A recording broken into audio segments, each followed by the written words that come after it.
Thank you for sitting down with me. Could you say your name and then what group you sang with? I sang with a group called the Sinceres. Two of the fellas, Georgie and Mikey, they were from Flatbush. And Buddy and Patty Buddy was 46 in Brooklyn, and me and Patty lived on 45th. Anyway, how I got into the group? Yeah, I guess a little bit before. Could you say your name quickly? Oh, Billy Johnsen. I'm sorry about that. Oh, no problem. But anyway, back in those days, drugs was in, okay? So, not that I was into drugs, I was drunk. But I got a knock on my door. There was Patty and Buddy, and they said, "Billy, would you like to sing with our group?" I says, "What group?" I didn't know they had a group. He says, "Yeah, we're with the Sinceres, and the lead had to leave town." What? He happened to be into the drugs, and he stole somebody's stuff, and that was the deal. That's what happens when you do that stuff. So I got in with the Sinceres. What year was that?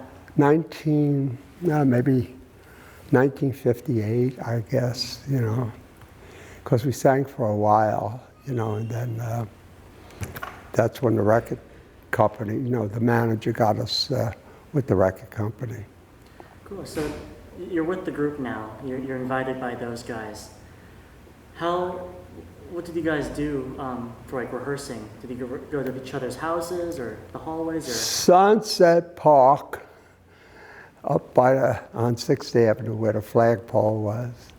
That's where we used to sing. The two guys from Flatbush would come down, or we would go up to Flatbush and we'd sing in Georgie's house.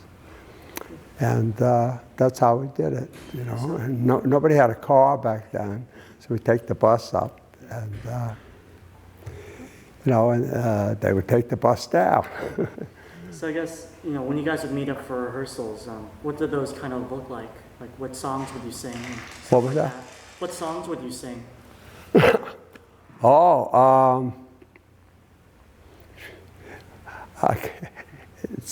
We sang just about every one. It was like Frankie Lyman's songs. We did Valentine's. I still remember the day that we met. Your smile was something I'll never forget. And from this day my heart grows and grows. And that's the way it goes. And they were coming, the way it goes. That was Willie Winfield and the harp tones. Mm-hmm. Yeah. So this is what we used to sing everybody's songs, and then we started getting serious. Then we got a manager. One time, let's see. To this day, can I talk about that? To this day, if you ever heard of Joanne Campbell? Mm-hmm. She was the blonde bombshell, plus a couple of other, because St. Thomas Aquinas, we was their group. They had bought us uniforms and everything. They loved us. Then they offered us $10 back then. This is, in the 50s. They offered us $10 to be in the show. And there was about maybe 8 stars, Here we are, little wiffle diffs, Anyway, what I'm getting at is the bass. To this day, I get me so mad. Oh, we deserve $15. He's a nobody, a bass, you're just keeping the rhythm. And we didn't go. Guess what? We paid $5 to get into that dance. This was up in Flatbush at St. Thomas Aquinas. So the 10 we lost and the 5 to get in, that would have been $15, see? I'm just saying. But, you know, that's the way it goes. Yeah, that's the way it goes, yeah. But that's what happened then. Then I got drafted into the service, so that kind of broke the group up there. Maybe they got other guys, who knows. But I was singing in the hallway in Germany, and this one black fella, you know, he sings with the Glee Club. It's called the 3rd Infantry Division Marne Men. So he says, Bill, why don't you audition? So he told me where to go, so I auditioned, and they took me because they only have to have, because a guy left to go home. So that's why there was an opening. So it's only 20 guys, 21 guys, that's it. And we sang in tuxedos. And this is a military group, the 3rd Infantry Division Marne Men. And if we sang 2 military songs, we sang in Frankfurt Stadium. It's a big stadium. Nothing Like a Dame, Oklahoma. We did all these top show tunes and maybe 2 military songs. We got I'll never forget, 3 standing ovations. It was beautiful. You want to cry, man, you know. But those are the things I remember. But there's a lot I forget, you know. I'm 84 now, so. So I guess quickly going back before you joined the service, Yeah. how did the record contract come to be? Like, how did you get with Sigma record label? Well, we had gotten a manager, and then he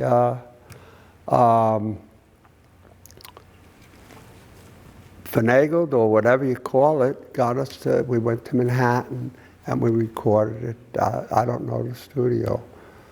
And those were 2 songs that you guys had written? Yeah. I wrote Rocket to the Moon. I mean, Do You Remember?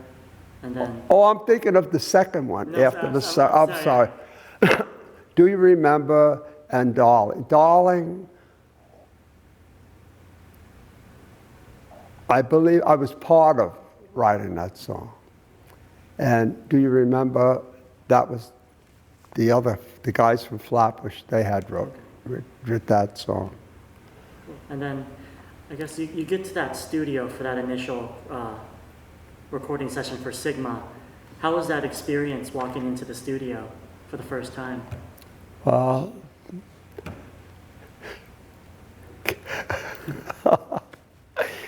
you know, I'm laughing because, you know, how would you say it? I used to like to drink a lot, you know. So when I drank, I sang like crazy. But I don't drink no more. I'm sober 45 years.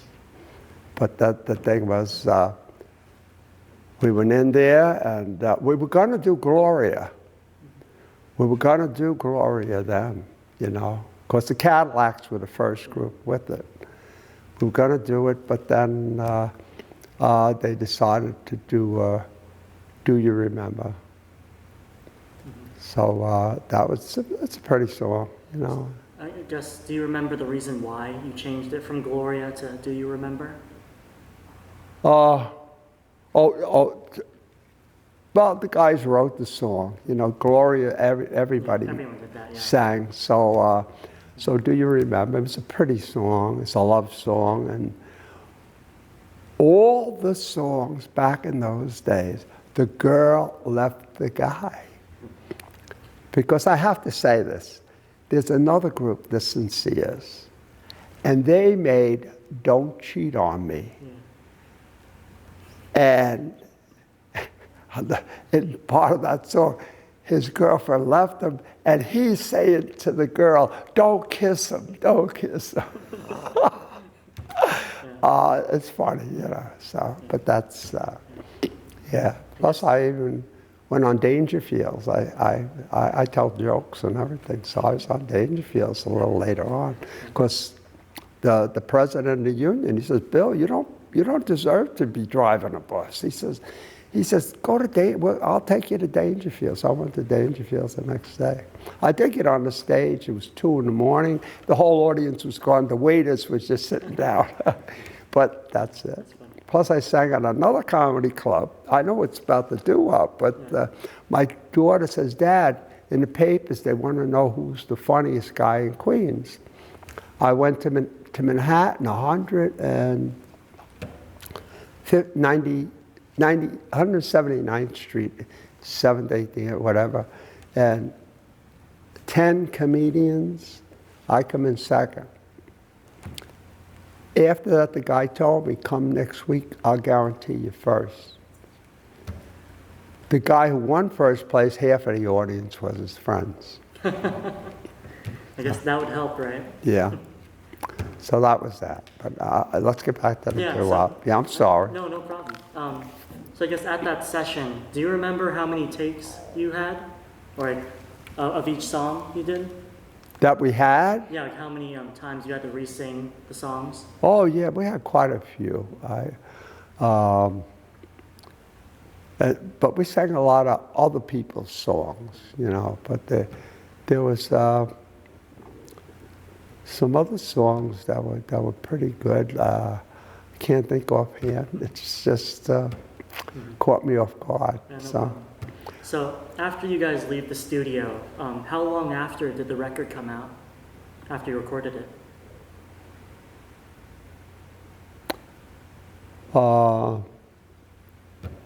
That I couldn't tell you. All I know that they gave us I had about 15 records, and I was up at Sunset Park, and I would give them out to the girls, and well, that's what you did, you know. Yeah. That was, and. So you're still in high school at this point with that group, right? Pardon? You're still in high school with the Sinceres? I was bad. Well,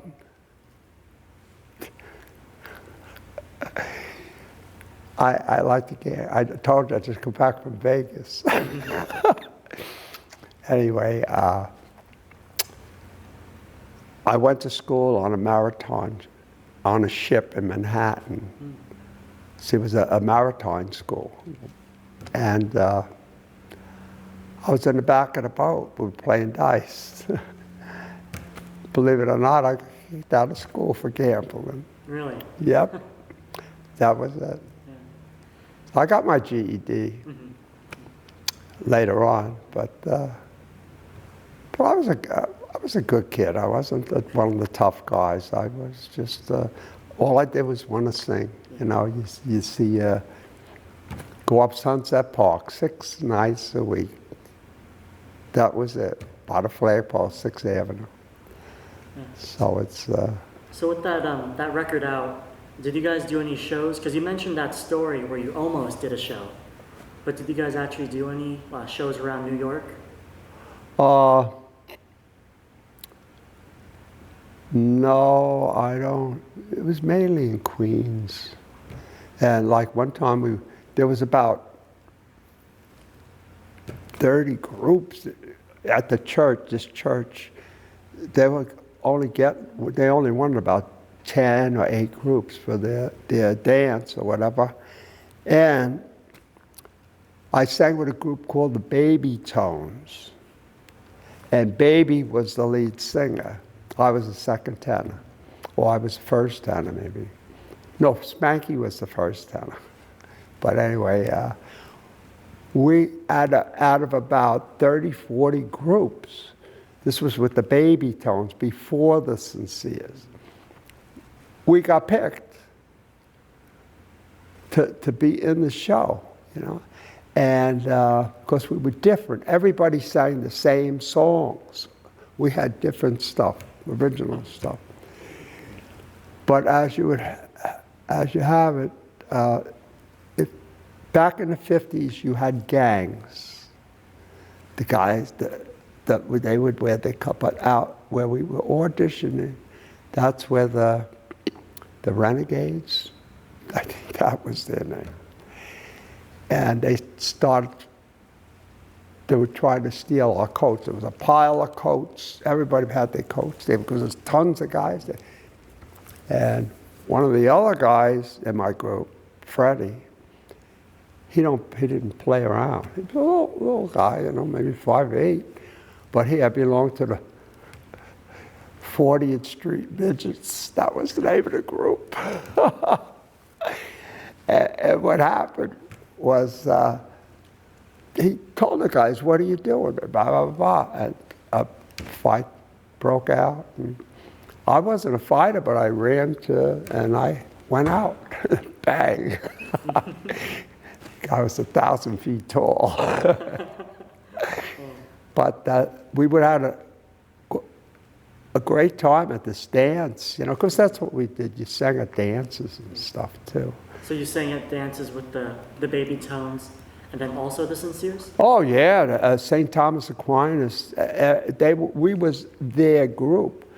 They had other groups come, but every month we were their group.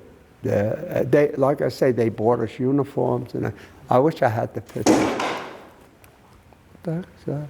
Something must have fell. We must have. The church liked us so much, they bought us our uniforms. It was nice, and we took some nice fancy pictures. I can't find the pictures. Do you have any particular stories you remember most from those shows you used to do? Like any fun memories from those? Well, like I say, you know, I used to like to drink, you know, and so I go to Alcoholics Anonymous. So, and like I said, I'm sober 45 years. That's why I look so good. I'd be on the floor. She's laughing. But a lot of it, it's like, however you call it, a little smoky, put it that way. Back then, everybody smoked. Back then, I smoked 3 packs a day. Wow. Yeah, You still had that smooth, silky voice. Yeah, I don't know. I quit at 28 years old, and I quit drinking at 38 years old. And I know it's not AA, but just for anything, I go to 6, 8 meetings a week. Why? I got nothing to do. If I have something to do, I do it, because I'm sober to do those things, you know. If I have 6 things to do, I just go to one meeting. So I got 1,000 friends. Now, in fact, in Vegas, the convention I was at is labor assistance professionals. I used to do outreach counseling with the transit for 3 years. And that was that. Then they made cuts, and then I retired, you know. But the singing part, I always sing to myself and what have you. But to remember the different places, it just, you know, it just was, I think, yeah, we sang with the Crest, Johnny Maestro and the Crest. We sang with them. In Jersey, Jersey, there's a park, a big park there, Palisades Park. We performed with the Fleetwoods. Oh, yeah. Mr. Blue? Yeah. Hi, Mr. Blue. You know. Yeah, we performed there.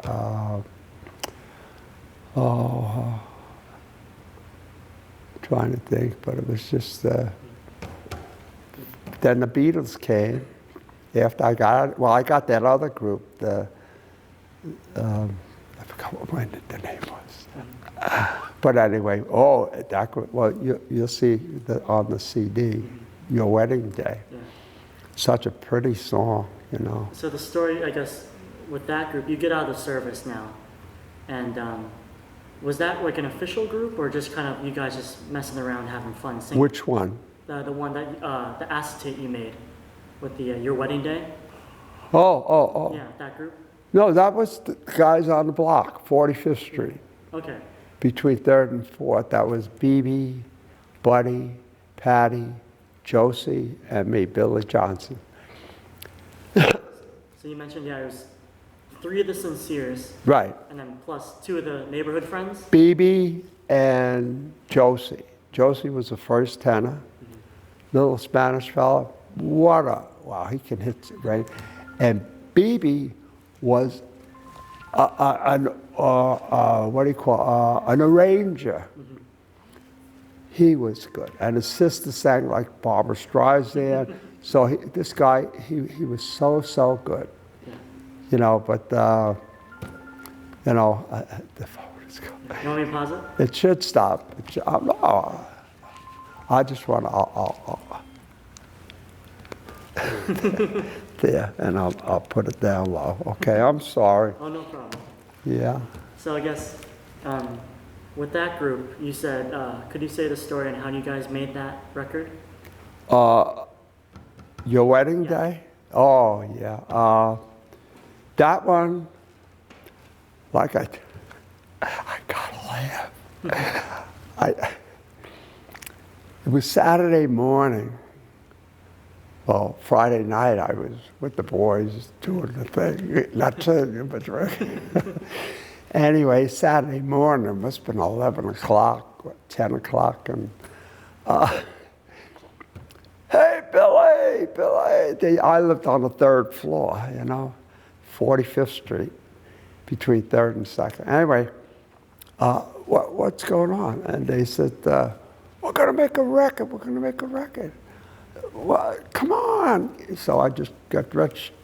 And we went, and the guy had I think it was a Richcraft label, I believe. I don't know. And in his basement, he had a studio. And we made just 2 cuts of each song. But that's how good it came out, you know? And we each got, it cost us $5 each, and we each got a record. And that was, you know, how that was made. Just in a guy's cellar studio he had in the basement. And those were, you wrote the flip side, Rocket to the Moon. Yeah. And then who wrote the other side? Your Wedding Day? Yeah. The guys from Flatbush, Mike and Georgie. I wish I could get a hold of them. You know, I don't know, you know. And Patty, the second tenor, he had triple bypass. He's upstate. Not prison. He was a great first tenor. Second tenor, smooth as a whistle. These guys were good. But, you know, good things come to an end. And that was it. You know, I don't know what else to say, unless if you ask me a couple of questions. So I guess, yeah, after, you know, that recording, that acetate you made. What's that? After you made that, Your Wedding Day, did you stop singing in groups, or? Oh yeah, that was back to Sunset Park, 6th Avenue, where the flagpole, they have a big section there. And other guys would come, and too, on 46th Street and 4th Avenue. The subway was 45th Street, where you go down to, but 46th Street was an exit. So we would go down there, and you know, you get the echo. So anyway, we're singing down there. This is what was my name of my other group? The Sinceres. No, the other group. Baby Towns, right? No, the other group that I made Your Wedding Day. Oh, I don't, you didn't mention. Oh, yeah. I'm sorry. Sinceres, yeah. But 5 Spanish guys come down in the basement there, and they start singing. So we were rocking and rolling. They'd sing a song, and you got a beautiful exit. I mean, that's where you can only get out that way, people. And it was a beautiful thing, you know. It just was a lot. It was fun. You know, you didn't have to get stoned or whatever to have fun. The singing was great. And there was always guys who wanted to sing too. You know, because there was one kid, he couldn't sing for nothing. I got out of the Army, he was a lead singer for another group. But that's just goes to show you how things happen, you know. So now that you mentioned that singing with those Hispanic guys, Oh, the Sequence, the Sequence, that was their name? that was their name. Did they make any records? Pee-wee and the Sequence, yeah, I believe so, sure. Do you remember what record they made? No, I couldn't, but they were good. I mean, the harmony, I'm not comparing, but the Hispanic guys, when they sang, they had a different tone in their harmony, like, you know, it was really cool harmony, you know, so it's, you know, but they were good, the Sequence. Do you remember their names? All? Pee-wee, all I know, Pee-wee, he was the lead singer, and they was on 48th Street in Brooklyn, off 3rd Avenue. We was on 45th Street and Flatbush, but the last one with what was my other group, the Sincers, yeah. They, what was I saying? It happens. You're talking about the singing with the versus the Sequence, kind of? Yeah, the Sequence, and then I forget what do we name ourselves. I'll remember it when I'm going home. Yeah. So I guess. But it was so. BB was a coordinator. I told him he lives up at State someplace. I was talking to him on the phone, and I told him about Canadian Sunset by the Aragons. Yeah, classic. He made the whole song by himself. That's how good he was. He did bass, baritone, second, first, and lead. Wow. And his sister sounded like Barbara Streisand. It just, you know, everybody sang back in those, or tried to sing. That's what was nice about it. So, but as you mentioned earlier, you know, singing with the Sequence. From what I've read, in New York, it was popular to have like battle of the groups. Did you ever do any of those battles against other groups? No, well, try to. No, I didn't. Oh, that one down in the basement in the subway, him and I. Yeah. The Pee-wee? yeah. Yeah. And the Sincers, you know. But and it was fun. So they do a song, we would do a song. And the people loved it. The people loved it. You know, they just, you know, I don't know what to say. It just was just so nice, you know. My mother was so proud of me, you know. We were on television. There was no TV. I don't know if I said that. When we were singing at Palisades Park with the Fleetwoods, we're going on television, the Sincers, right? Nobody on the block had a television. Oh. This back in those days, who had a TV? And the bar, Lento's bar, the whole bar was full. Buddy, Billy Johnsen, Patty Monaco, you know, these are guys from the neighborhood, you know, so. How was that experience being on TV? Were you guys the talk of the town in your neighborhood? Yeah, oh, definitely.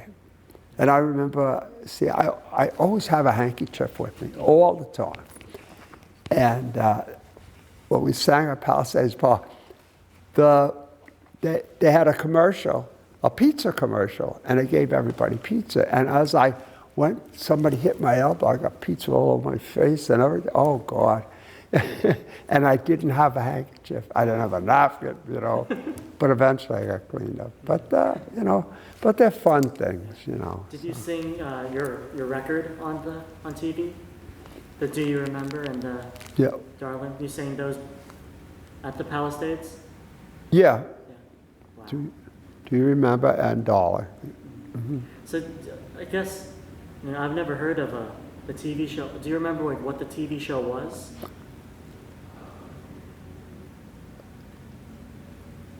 I had it before. Oh boy.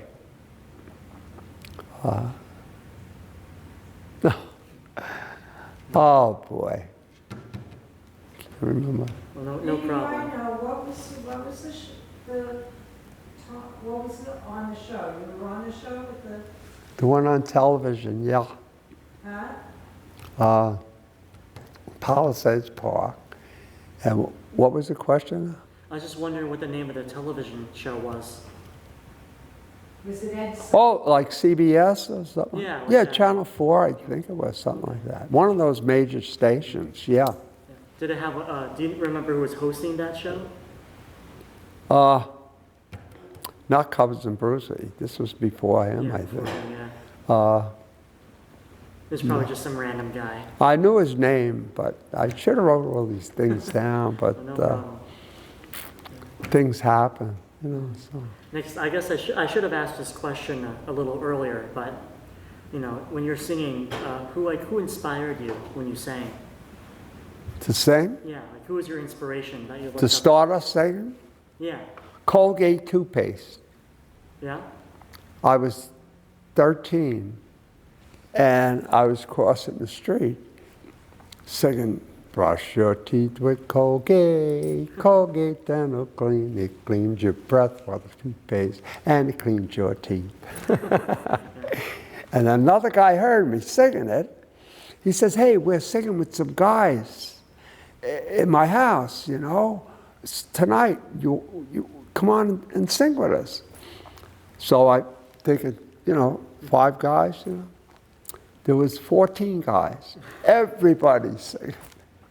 But it was a start, you know. So you got 14 guys singing,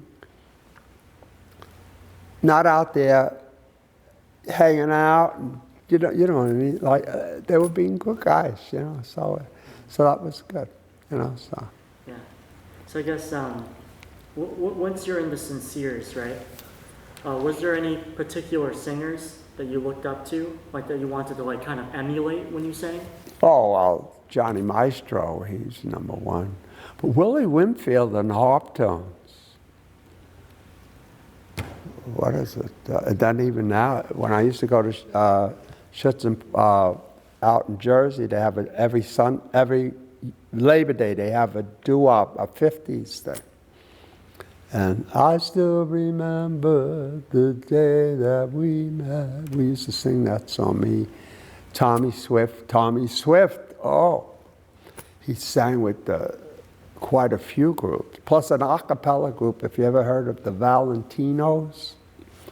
Tom Swift sang with them, the 2 girls, and I forget the guy's name, Spanish fella. And Tom Swift, he wound up singing. He just had triple bypass. Now he's in North Carolina or something. But he sang with the Clusters. The Clusters. Oh, the Clusters. Yeah, he was singing with the Clusters. Wow. Yeah. So you knew the Clusters? Huh? Were you friends with the Clusters or just him? Just Tom. Well, I knew the other guys, maybe say hi, you know, but Tommy is, I have to say, he has ants in his pants. This guy can't say, but sharp, sharp, sharp. This man, when he dressed, his pants, the bottom tip of his pants just touched his shoe. The crease in his pants you could cut butter with. That's how sharp this guy was. And he could say, he was a bass. He was a bass, but he was good. Yeah, he was in 101st Airborne, too. He was, when I say 2, I wasn't. I was in quartermaster. Yeah. So I guess, as you mentioned, you know, the Clusters, were there any other groups that you were friendly with or that you were friends with at all? Oh, well, just about when we go to the show. There was a guy named Harry G. He used to have shows at 100th Street in Far Rockaway. Not Far Rockaway. Well, 100, I guess. But anyway, Harry G. He would have a show. Cross my heart. Start at 7 o'clock, end at 1 o'clock in the morning. A doo-wop show. 10 groups. And he always would get a group like the Monotones, Book of Love. He had them. I can't think of the name. I should have thought. My Heart, Lonnie and the Carolines. He had that group there. What time is it? Jive 5. Jive 5. The Drifters he would have and everything. He offered the Cadillacs. This is back then we're talking. Back then, how much was tickets for the rock and roll show was like $20, you know? So how much money can you make? You got to pay all. So he offered the Cadillacs, I think, $500 Wow. to do the show. And they refused. They wanted $2,000. So Harry was telling me, Harry G was his name, the producer. Harry was telling me, now they don't even have $500. And who's that other guy? There's a little short fella, black fella. The Drifters? I don't know if he sang with the Drifters. The Closer You Are they made. Oh, Earl Lewis and the Channel? Earl Lewis and the Channel. He was doing a show at Harry's. The people were standing up. There was, oh God, I mean, Earl Lewis was in heaven. And he actually said, he said, we just did a show up in Harlem. And it was so dead because they might have been into other type of music after Doo-Wop. Who knows, you know? But this is what happened. You had all your Doo-Wop singers and stuff, but it was just so much fun, you know. And we sang. This is earlier. We sang with Amy Escuccio and the 5 classics. Not the classic, 5 classics. This was before the classics. On a radio show with the Shirelles. I think maybe Joey D was just starting out or something. He might have been on it too. But now we're going to go 10 years later or whatever. At Harry's show, the Shirelles were singing. And after they finished, my friend Buddy, he went over to one of the Shirelles telling them how, of course what happened was, another time at that radio show, we didn't have a car. The Shirelles packed us in, they must have had a big car. I don't remember, but anyway, he was telling how he appreciated that ride. It was so nice. He had her crying. The bass on my group, he was so suave when he talked to people. He always said the right thing, you know, which is nice, you know. That's what you want to do. You want to talk to people nice. But she felt her heart, the way he talked to her, you know, that what they did for us, you know. But good things come to an end, you know, like after I got his service, I got that group, the second group, the Sinceres, and the Beatles came, and but see, here's the thing, nobody realized you still had your fans,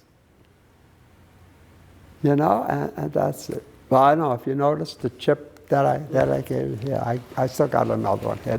Can I hold it? Yeah.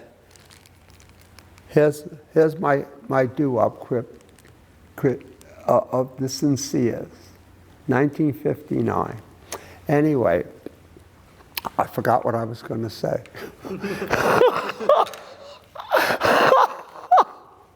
You're talking about Huh? you're talking about how, you know, you still have your fans. Yeah. Oh, and it was good too. Oh. Yeah. So I guess, you know, after you're back from the service, you're with the Sinceres, and then the Beatles and people. Oh yeah, the Beatles came, and then It just, you know. But you still had your fans, but everybody got all these singers just figured, oh, that's it. But that's the story, Jerry. Is there anything else you wanted to say? Rock and roll, Doo-Wop forever. What else can I say? It's just, I told you about the show, right? With the chip. Yeah. It was so good. I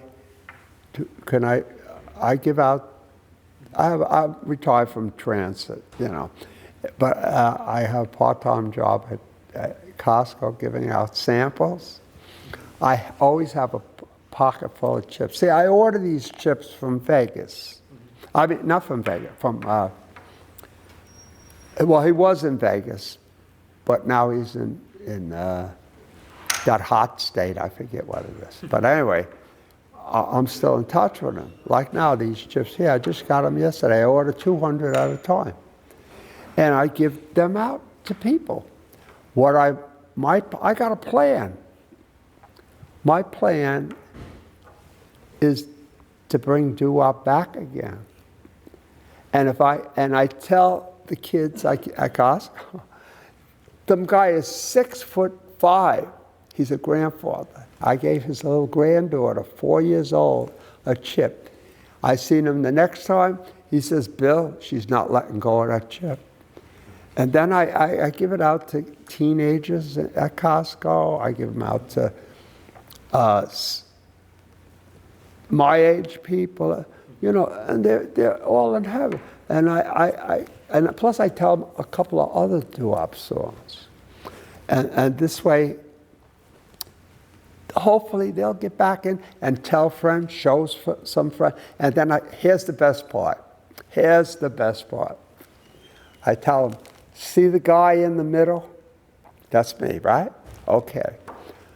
These stars, they sign autographs, right? I give out chips.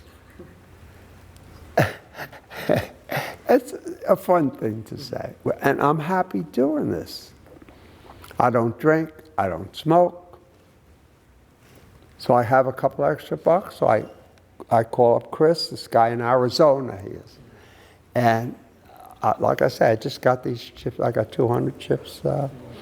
And then he, as a gratitude, because I keep buying the chip, he put 15 other chips in with that, free of charge.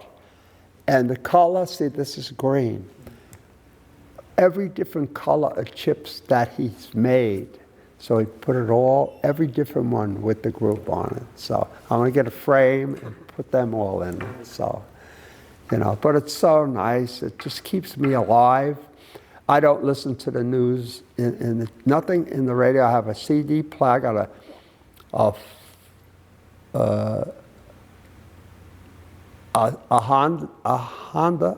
Hyundai 2010 or 2000, one of those things. And I got a CD player because the cars now don't have CD players. And that's all I do is just listen to these songs. But there's one song. I met a guy.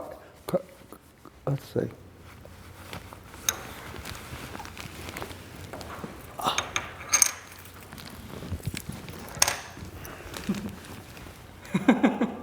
Oh yeah. This is Grace. Mm-hmm. I won it in a dance contest at a dude ranch with a guy. His wife wouldn't dance with him, and all the ladies were dancing with each other. You know, I told the guy, come on, let's go do the twist. You know, it was a twist. He says, dance with a guy. I says, come on, look at those ladies. And we did the twist, and we won. And I got the buckle. And he got Jefferson Starship. But, you know, things happen, you know. However, but so, you know, like I say, I'm 84. I try to do the best I could. Like I have a part-time job. I enjoy it. Why should I just sit home, you know? Mm-hmm. But in my car, I have a CD player, and I listen to all the fella I had met I'll get his name. His wife was Claire. But anyway,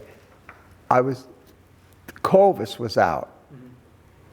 So there was no AA meetings. For 3 months, I was sitting home. Then I got a call from a fellow in AA, Teddy, and he told me, he says, Bill, there's a meeting in the park out in Middle Village. There's a park there, Juniper Valley. I don't know, but anyway, I went there. I got there early. There was an AA outside me, but here's what I'm getting at. There was a couple sitting on a chair right where it was. And ladies go to AA too, see. But the thing is, he saw my buckle, and that started the conversation by John. And what happened was, I said, the meeting's starting. They said, what meeting? I said, AA, you going? Oh, we're not alcoholics. This guy is my best friend. He made me 25,000 Doo-Wop songs. Wow. 25,000. 30 on a CD. Well, you see this other CD, before and after it's called? There's 30 songs on there. Anyway, what happened, there's one song, I have to say this song, nobody's ever heard this song. It's by the Foster Brothers. Right? Who's the Foster Brothers? Land of Love. The sweetest love song you want to hear. There's a flute in it. He takes her to England, to France. It's such a love song. It's so, so pretty. You know, I mean, it's, and I always tell people about Land of Love. I give them chips. But I also tell them about the song Land of Love. It was on one of these CDs. And I just flip out. If you've got to try and look that up, you know, anybody, and pass it on me. It's so beautiful, you know. Of course, you have singers back in the 40s and 30s that had great voices too, you know. But this is our time now, so this is what we want to get to rock and roll. Nice, smooth stuff. So, anything else? I think that's it. Thank you again for sitting down with me. I really appreciate it. Oh, thanks a lot. I appreciate being here. I'm alive. Thank you very much.